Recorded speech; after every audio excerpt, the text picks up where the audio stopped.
Golpe de Estado. A gente ouve essa expressão o tempo todo, né? Em noticiários, em livros de história. Mas, vamos ser sinceros, o que ela realmente significa? Muitas vezes, o uso é bem polêmico. Então a pergunta é, o que de fato define um golpe? Pois é, vamos mergulhar fundo nisso. A expressão parece simples, mas na verdade o conceito por trás dela é bem complexo. E por ser complexo, muitas vezes é usado de um jeito meio impreciso. O que caracteriza um golpe? E, talvez mais importante ainda, como é que a gente diferencia um golpe de outras formas de quebra na política?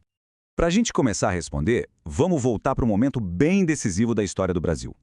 Olha só esse telegrama, de 27 de março de 1964. Foi o embaixador americano, Lincoln Gordon, que escreveu.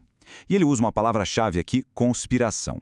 Uma conspiração clandestina vinda lá de cima do alto escalão militar. Essa ideia, sabe, de uma ação secreta que nasce dentro do próprio Estado, essa é a nossa primeira grande pista. E isso nos leva direto para a nossa primeira análise.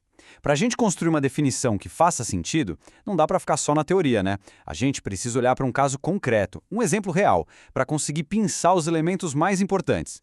E o exemplo clássico, aquele que está em todo o manual de história e ciência política, é o evento de 1964 aqui no Brasil. Não há muita discussão sobre isso, ele é classificado como um golpe militar. Então é a partir dele que a gente vai começar a desmontar esse conceito para entender melhor. A pergunta que vai guiar a nossa conversa é bem direta. Por quê? O que faz o evento de 1964 ser um golpe e não, sei lá, uma revolução ou uma guerra civil? Quais são os ingredientes que, quando a gente mistura o resultado, é um golpe de Estado? Vamos analisar isso parte por parte. Vamos começar com a primeira peça desse quebra-cabeça. Quem são os protagonistas? Quem são as pessoas, os grupos que executam um golpe?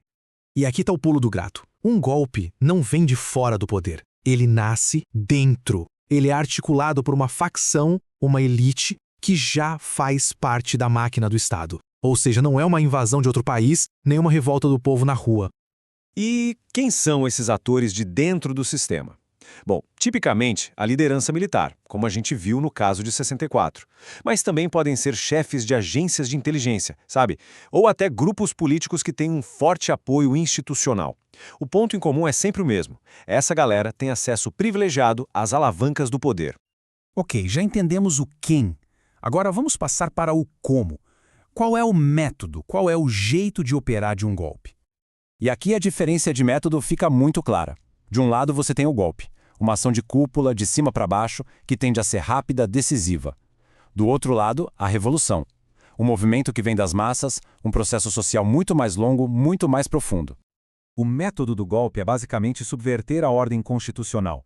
O objetivo principal não é necessariamente transformar a sociedade inteira.